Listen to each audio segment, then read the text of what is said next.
This video is really exciting for two reasons. First, we get to dive into an interview with the CEO of one of the most mysterious companies in the Amazon space that's raised over $50 million. They've been making a ton of waves in the software game, and frankly, not many people, myself included, before getting to know them, knew exactly what they were, what they do, and where they're going next. I think a $10 million exit 2 years ago is going to become a $100 million exit in 2025. An enormous amount of data that, when put together and shared together, will produce a user experience that not only simplifies success, but makes it easier for you to teach your team. I think, broadly speaking, I think that the wins are going to get bigger and bigger and bigger and bigger and bigger. What I love about it is that not everyone's going to succeed. The second reason this is exciting is this company is actually going to be a channel sponsor for Adam Heist in 2023. We've got a ton of really exciting stuff planned for this partnership. The tools they're buying and building are incredibly exciting and are things I'm using in my business today. And we're totally aligned on creating value and taking Amazon sellers to the next level. This story is a good one. This company is absolutely badass, and I can't wait for you to watch this video to find out. Cheers.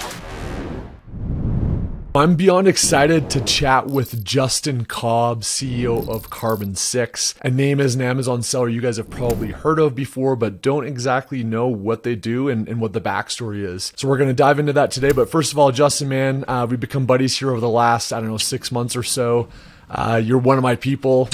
So thanks for jumping on, man. Excited to chat with you today. Yeah, thank you, Adam. The feeling is definitely mutual. All right, so I'm going to put you in the hot seat right off the bat. Usually it's like you kind of warm people up and then hammer them. And then, so we're going to go right after the jugular vein if you're down for it. Okay. Something I've never done in an interview before, but don't think too long or much about it because they're relatively simple. Literally just need a response on each of these. So let's see how you do in the hot seat. Jungle Scout or Helium 10? Jungle Scout. Nice. For Amazon sellers, a lot of us live like the laptop digital nomad lifestyle and want to live in cool places. Miami or Puerto Rico? Puerto Rico. We'll get into the backdrop and maybe why you are in Puerto Rico right now. That's a super easy one. Awesome. All right. This one, I don't want to get you in trouble at the homestead here, but if you had to choose one Carbon6 software company to use, what would it be?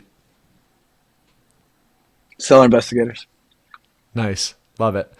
All right, man. Well, kind of leading into to our intro there, Carbon6, you guys came on the scene at Prosper last spring. You've been everywhere. A lot of people have probably seen you. But like me, when you guys first came in, it was like, that's cool. I like the brand. It's like neat. They've got a cool booth and they sponsor stuff, but like have zero idea what they do. And so I was super excited and fortunate to chat with you, I don't know, in person about 6 months ago and get the full backstory on what you guys are all about. But for people that either know the brand but don't know what it's all about or have never heard of Carbon6, let's kind of start there, man. What's Carbon6 all about? Yeah, if I could take a step back a little bit and maybe just talk a little bit about the origin story, I think it'd be helpful. Yeah, sure. So, my background, which maybe we'll get into later, is I built a large direct sales company before this business. And that business has become largely passive to me. I moved my family down to Puerto Rico during COVID, I think June of 2020.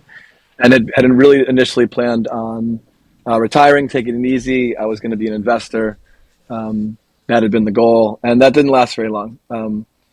In my neighborhood here in Puerto Rico, there's several Amazon sellers.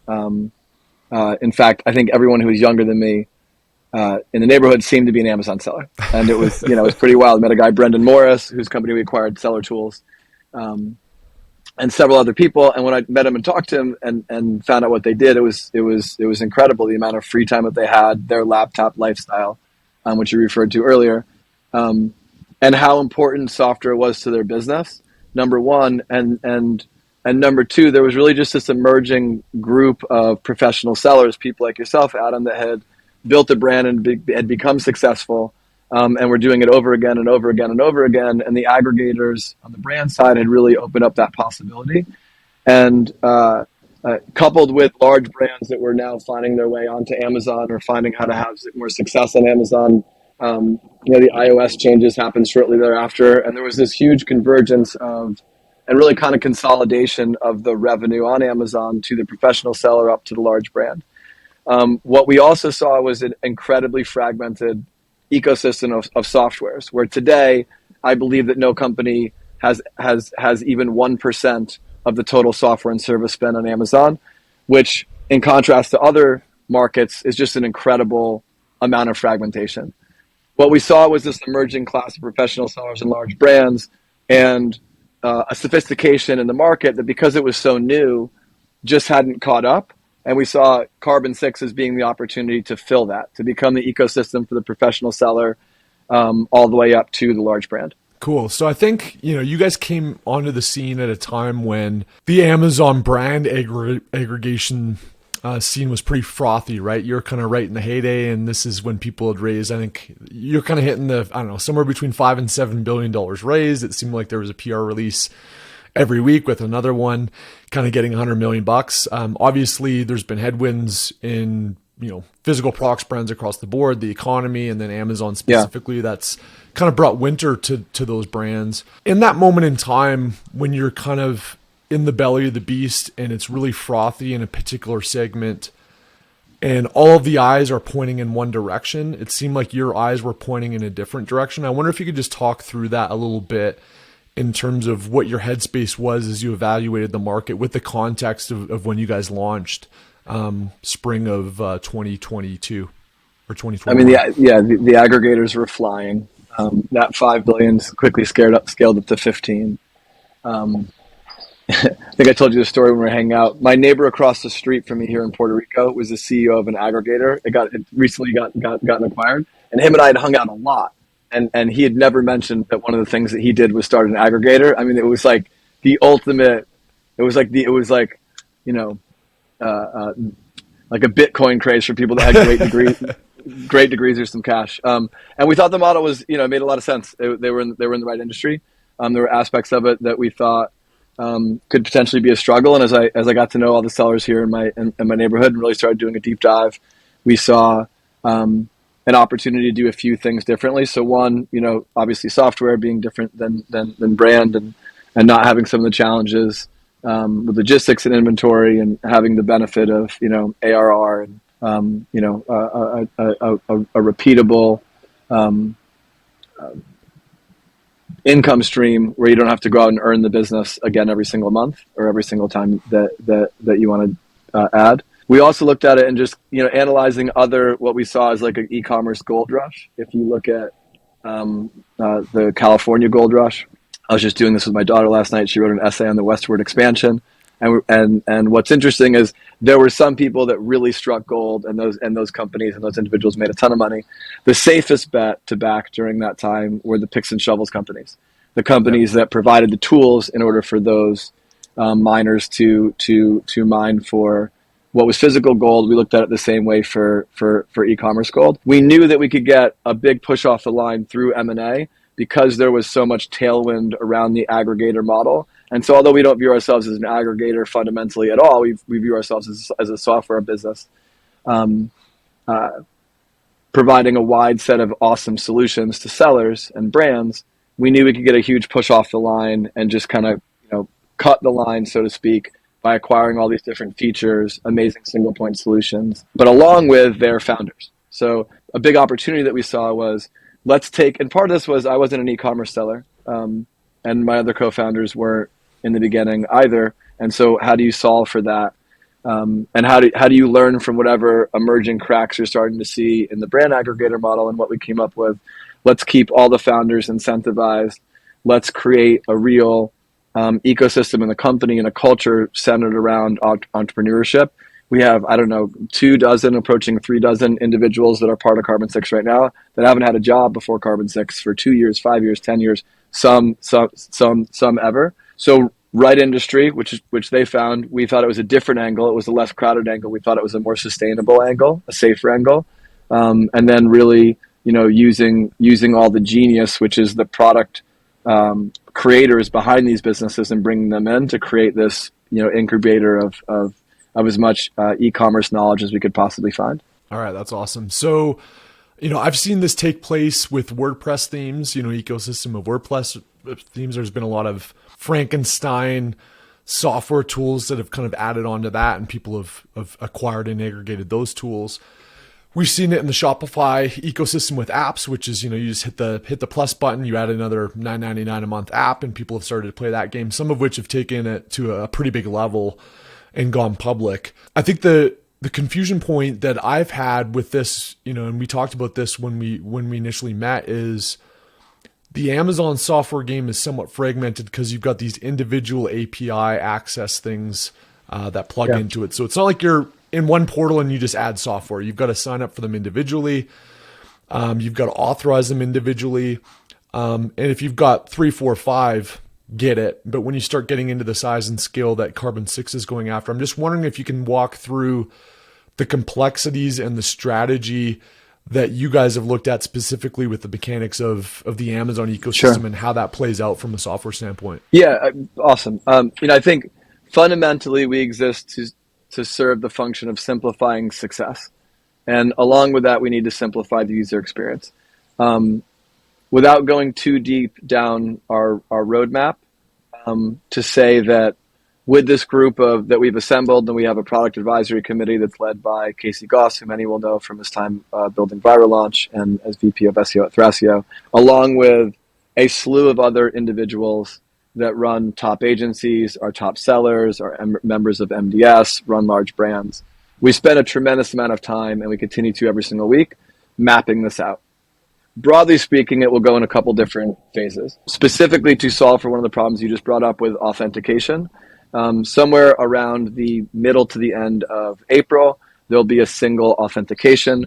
When you give a Carbon6 app your user permissions, that you will not need to give permissions across. So right now, when we sell a bundle and someone signs up for SoStocked and Seller Investigators and PixelMe, there's separate permissions for Seller Investigators and PixelMe in that situation.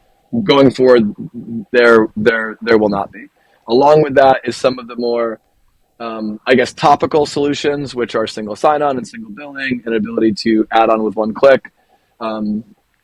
That's all coming around that same time period. And that'll be a great first step. Over time, we have recommendations, we have sharing data, we have a common data lake. And what's really unique about what Carbon6 has done to this point is we have aggregated, to use that word, through all these acquisitions, an enormous amount of data that when put together and shared together will produce a user experience that not only simplifies success, but makes it easier for you to teach your teams, makes it easier for you to train those people on your team, and allows you to scale your business a whole lot faster. Yeah, makes a ton of sense. I always love it when really smart people that have a history of success in other industries kind of enter. I entered, physical products from the energy industry, which probably couldn't be more opposite in terms of the mechanics and dynamics. And I think you kind of bring that beginner's mind when you enter a new industry that has a lot of value. And then I think as you accumulate war scars and front end experience, kind of diving into stuff, you get some additional learnings. What have you learned about the Amazon space, successful sellers, strategies, approaches, commonalities that you've seen in your time in the industry up to this point? I mean, it's an unbelievable opportunity. It's an unbelievable opportunity. And, Tim Jordan, who's one of my partners at Carbon6, and, he was a fireman, and then he found success selling online. Yeah. And Brendan Morris, who lives like a 4-minute golf cart ride that way. He was working in cutting ham and meat in the produce section of a grocery store. And then a few years later sold a brand for over $10 million. The opportunity, the real opportunity, is incredible. What I love about it is that not everyone's going to succeed. You got to be really intelligent, you got to be really strategic, and you got to be a great student. And so what I find, and I look forward to meeting so many people at conferences. It's my favorite thing to do. I spend a lot of days on board meetings and talking to accountants and lawyers and M&A. What I really like doing is getting out and meeting everybody. It's just an incredible group of people.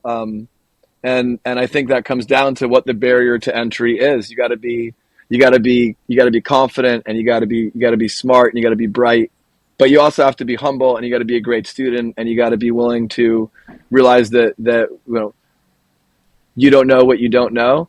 And I think that that's really what makes people successful. I remember years ago learning um, interesting fact about McDonald's and Burger King. So at the time, this is like 20 years ago, but McDonald's was spending millions and millions of dollars a year on researching where they should buy their next group of groupings of land to put on their stores, right? So they did tons of market research.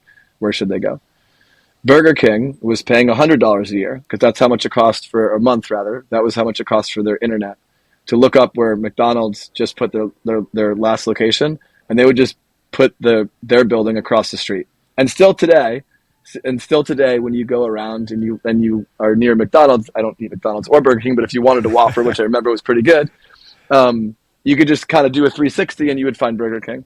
And so much of the um, competition and seeing what my competitors are doing, and we have a tool, AMZ Alert, for example, where you can get alerts based on your competitors' ASINs, and we found it was the most valuable alert that we had, even more valuable to some than their own suppression, being the opportunity to pounce on the competition. I think that the way it's structured and the way the marketplace is just creates a natural um, rise to the top of the cream of people that are willing to risk. They have brains to either know that they can figure it out themselves or put people around them that can figure it out for them. As well as a student mentality, which makes it an awesome industry to be in, quite frankly. Yeah. Yeah, so I mean, one of the fun things and I guess somewhat anxiety-ridden things about Amazon is like any industry, but certainly I think it's a different level in this space is the world always shifts underneath your feet, you know? Just when you think you have it figured out, you don't. Just when you think that something's stable, it's not stable. If we were to fast forward and kind of re-interview you in 2025, I'm just curious because you're the tip of the spear with access to a lot of information and insights through the conversations that you have and kind of the assets that you've got inside the sellers you speak to. What do you think the profile is of a successful seller in 2025 so that we can kind of think about that today and enact strategy and change today to make sure that, you know, we're part of that cohort in 2025 that comes out the other side stronger? Yeah, it's a great question, and I wouldn't begin to think that I'm the authority on this, but of course this builds into how we're road mapping, how we're modeling, how we're seeing the future. I think broadly speaking, I think that the wins are going to get bigger and bigger and bigger and bigger and bigger, and so there's a lot of talk about how the multiples are lower than they were before during the height of the aggregator boom, and although that is true, um, there's two multipliers. There's the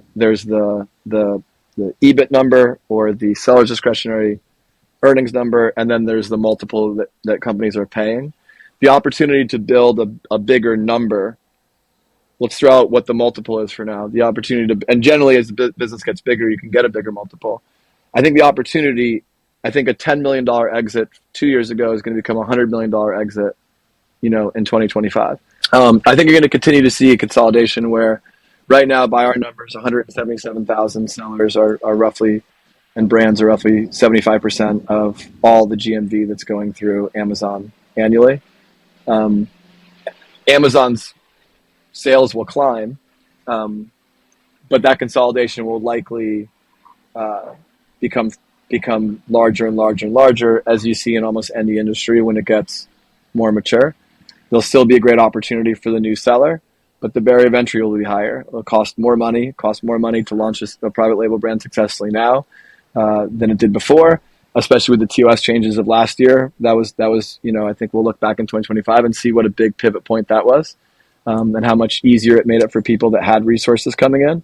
I think you're going to see a lot of people who have had success in other industries come and make their next $10 million here, as opposed to over the last 5 years, where I think you've seen a lot of people make their first $10 million here.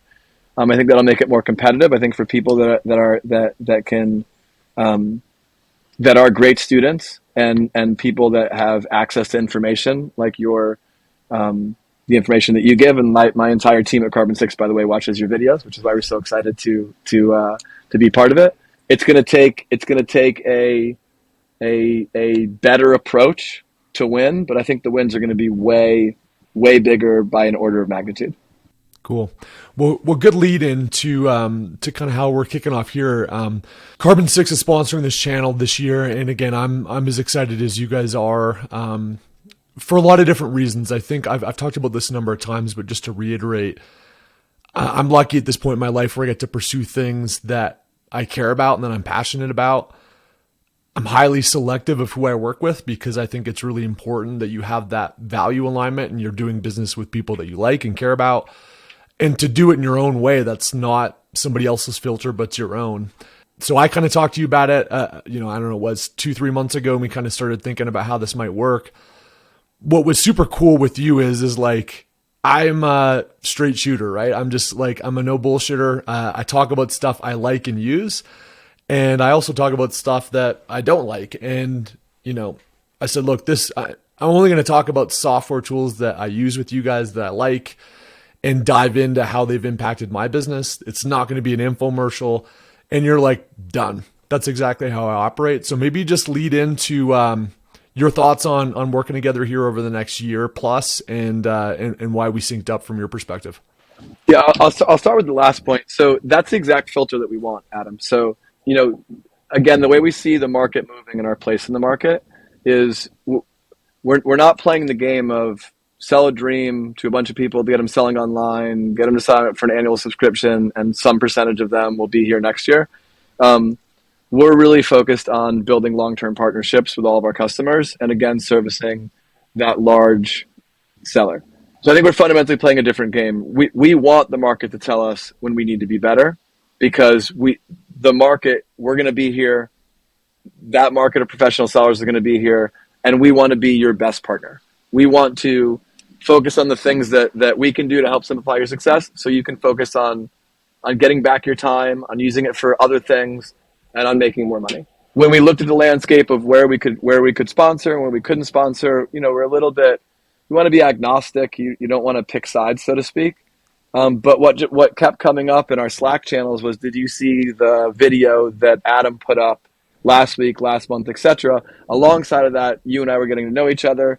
Many people on our team know and respect you really well. Vanessa Hung, we're lucky enough to have one of our community ambassadors, gave you a huge glowing endorsement when we were talking about it. And as we were deciding between where we wanted to put, our dollars, we looked at it like, we're not just sponsoring your YouTube channel.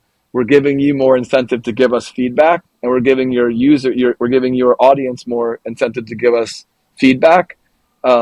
Just as, we believe we have an amazing suite that can help every seller today. Well, the needs and what that bar that we're setting in 2024 and 2025 and 2030 and beyond, as that raises, we just saw you as the perfect partner to help along that journey. Dig it, man. Yeah, and we're both kind of value first. So what I'm super excited about is, and we'll talk about it, leave links down below, etc. But there's going to be a ton of literally just value in terms of discounts and access to the tools and services that Carbon6 offers. We talked about the tip of the spear and you guys really having a front row seat to information, data, insights that I just think the average seller doesn't have access to. So injecting those into strategies and really actionable information that I can impart on my audience and really honestly, selfishly help build my own businesses is super exciting. And then I already use a lot of the software already. And so for me, I like to be very much case study based. Here's what happened before, here's what happened after. And so we'll dive into that stuff too, man. So really honor and appreciate the sponsorship and partnership with you guys. I guess in closing, why do you have wavy palm trees behind you? What's the Puerto Rico story? And then if anybody wants to learn more about Carbon6 or Justin, we'll cap it off there. Yeah. I'd love to say like I was a math equation and I came down to save money on taxes, which I think many of your listeners and audience That's what should. I thought when I heard about Puerto Rico. I thought it was the no. No, it's not. So I grew up in a small town in Connecticut of like 14,000 people, and didn't really get to travel a lot. And my direct sales business, I expanded it. I moved to England and Ireland, Scotland, Wales, and Spain, Portugal, Italy, Poland. It was an amazing experience, and it was like I got a passport one day at 4:00 on a Thursday and lived in London the next day. It's a pretty wild experience.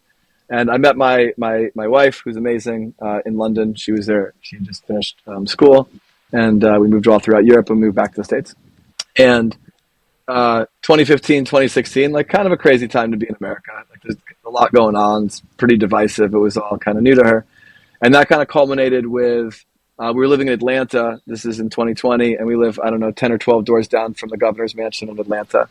And uh, when the riot started, Atlanta was like kind of the center of the, shitstorm, for lack of a more eloquent way to put it.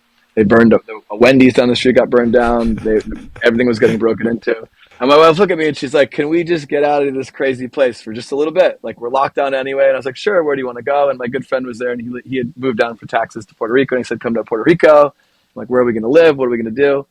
And yeah, throughout that conversation, we ended up going on, and there was a neighborhood called Dorado Beach down here that's built around Ritz Carlton. It's basically like a 2,000-acre country club. It has golf courses and tennis courts and a gym and water parks and a helicopter. It's a really cool place. We came down here for an Airbnb. We got an Airbnb for a month and just loved it. And we'd moved so much. And for my wife and I, we'd always talked about, we moved to New York. Where do we want to live next? When we lived in Madrid, where do we want to live next? And this is the first time that we're not saying that. And so we went home to the kids and said, at the time, it was only a day in, we said, "What do you think if we stay here and do high school here?" And they were so done with moving that they were excited about it. And we love it, man. And the taxes, the taxes are great. Yeah. For those of you who don't know, there's no capital gains tax at all. And there's 4% corp tax, 0% tax on distributions from your company. And the only thing you have to do is buy a property within the first 24 months and give 10 grand a year to charity. Killer, dude. Killer. Yeah. All right, awesome. Man. Well, where do folks find Carbon6 and Justin if they want to reach out? Yeah, come to carbon6.io. You can connect with me on LinkedIn. That's probably the best place. I don't really log into the other social media too much. I'm too busy, but would love to connect. And I'll see you if you go to Amazon shows. I'll see you there. We're going to start to do a lot of online events as well.